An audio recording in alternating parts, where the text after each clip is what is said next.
Salut à tous, si vous avez plusieurs enfants à la maison, cette vidéo peut vous intéresser. Si vous en avez qu'un, il y a peu de chances que ça vous intéresse, mais c'est pas non plus complètement impossible parce qu'on va parler aujourd'hui de rapportage et qu'en fait, même un enfant tout seul peut être amené à rapporter des choses à son parent. Rapporter, c'est ni plus ni moins que venir dire les choses et en fait, la plupart du temps, c'est juste ça qu'ils ont envie de faire. Même quand ils sont dans un conflit, parfois ils n'attendent pas en fait de réaction spécifique de notre part, surtout si on ne leur a pas donné pour idée qu'on allait forcément intervenir. Du coup parfois c'est juste histoire de nous transmettre des informations et donc du coup il faut pas forcément interpréter ça comme quelque chose de négatif. C'est en général à partir de 3 ans jusqu'à 5 ans avec un pic on va dire à 4 ans, mais en tout cas c'est tout à fait classique que l'enfant veuille nous partager des informations et juste répondre ok. Dire voilà j'ai entendu ce que tu as dit, ah d'accord ok il se passe ça, que l'enfant soit en train de nous dire un truc voilà positif de oh j'ai vu ci, j'ai vu ça en racontant un petit peu sa vie ou oh un tel a fait ça qui potentiellement est une bêtise et que vous savez que l'enfant vient vous prévenir pour que vous puissiez intervenir, vous n'êtes pas obligé d'intervenir et juste dire ok ça peut suffire. Pourquoi? Parce qu'il y a plusieurs raisons, déjà juste de la communication, mais derrière ça peut être l'envie de vérifier que est-ce que c'était bien, est-ce que c'était pas bien. Alors parfois en plus du ok on peut ajouter ton frère a renversé l'eau, c'est ennuyeux, il va falloir qu'il essuie par exemple pour vérifier que la règle c'est que quand on renverse de l'eau on essuie. Ou alors ça peut être un tel a tapé bidule et du coup on dit oui ça ne se fait pas, il faut qu'ils s'arrangent entre eux pour que ça ne se reproduise pas, il faut qu'il y ait un tel qui s'excuse, qui répare ce qu'il a éventuellement cassé, ou enfin voilà, on essaye d'éventuellement donner des astuces aussi, parce que en plus de vérifier la règle, parfois ils ne savent pas comment intervenir quand intervient quelque chose qu'ils identifient comme un problème, et donc du coup ils viennent parfois nous solliciter pour juste avoir notre aide. Donc ça va être à ce moment-là de les inviter à résoudre leurs problèmes entre eux, éviter de toujours se mettre nous en fait en arbitre des situations, mais en même temps qu'on les invite à régler leurs problèmes, parfois on leur suggère une façon de faire si on voit qu'ils en ont pas en fait. Si on voit qu'ils n'ont pas d'idée pour la résolution d'un conflit, nous on peut en émettre et puis après ce sera à eux de choisir quelle idée ils retiennent. Parfois aucune, juste le fait d'en avoir parlé fait que le problème est résolu parce que c'était juste de la verbalisation qu'ils attendaient. Si toutefois il y a vraiment une bagarre avec un enfant, comme je disais tout à l'heure, qui tape l'autre, etc., il y a Françoise Dolto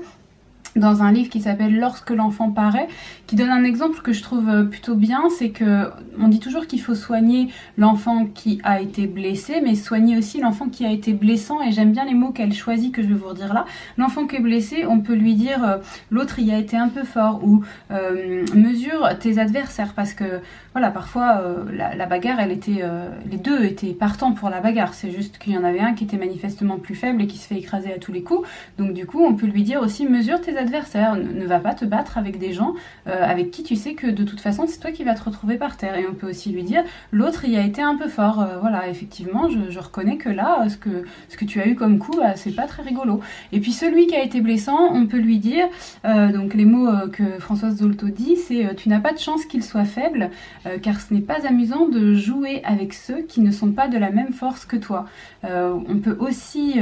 entendre qu'il avait envie d'expérimenter de la bagarre. Comme je vous ai déjà dit, la bagarre c'est pas forcément quelque chose de négatif, parfois c'est une façon d'apprendre à bouger son corps et à interagir avec les autres. Tout dépend en fait de l'énergie et de la violence de la bagarre, mais parfois c'est de la bagarre pour jouer et ça se finit quand même mal. Tout le monde rigole jusqu'à ce que plus personne ne rigole, et là on peut dire aussi au plus grand là tu as blessé l'autre et c'est pas marrant pour toi non plus de blesser l'autre, je le sais, et du coup je suis peinée que t'aies personne avec qui faire ce genre de jeu. Mais il se trouve que là, voilà, tu peux pas vraiment faire ce genre de jeu avec quelqu'un de plus faible parce que c'est pas très rigolo, tu vois, ça se finit pas bien. Donc ça, si on le verbalise comme ça permet aussi à l'enfant de comprendre qu'il a été entendu dans ses besoins et du coup d'aider à la résolution de quelque chose qui pourrait être encore plus conflictuel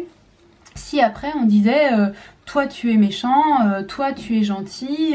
voilà. Donc quand il y a un problème, on essaye de rester le plus neutre possible si toutefois on est amené à intervenir, mais le mieux c'est de leur dire eux-mêmes,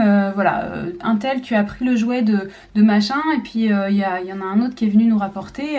il a pris le jouet de machin, alors dis-leur de trouver une solution. Moi je dis souvent ça, essaye de trouver une solution. Et en fait avec les éventuelles solutions qu'on leur a déjà apportées par le passé, ils vont peut-être en avoir. Si jamais ils en ont vraiment pas, on leur dit alors là, ce jouet-là, soit vous le prenez chacun votre tour, soit est-ce qu'il y en a pas un deuxième pareil dans la maison, soit est-ce qu'il y en a pas un autre qui pourrait l'intéresser, avec lequel tu pourrais faire l'échange, parce que si tu lui proposes ça, peut-être qu'il voudra bien te rendre le jeu que toi t'avais au départ. Voilà, on peut proposer différentes petites alternatives comme ça si vraiment ils n'ont pas d'idée.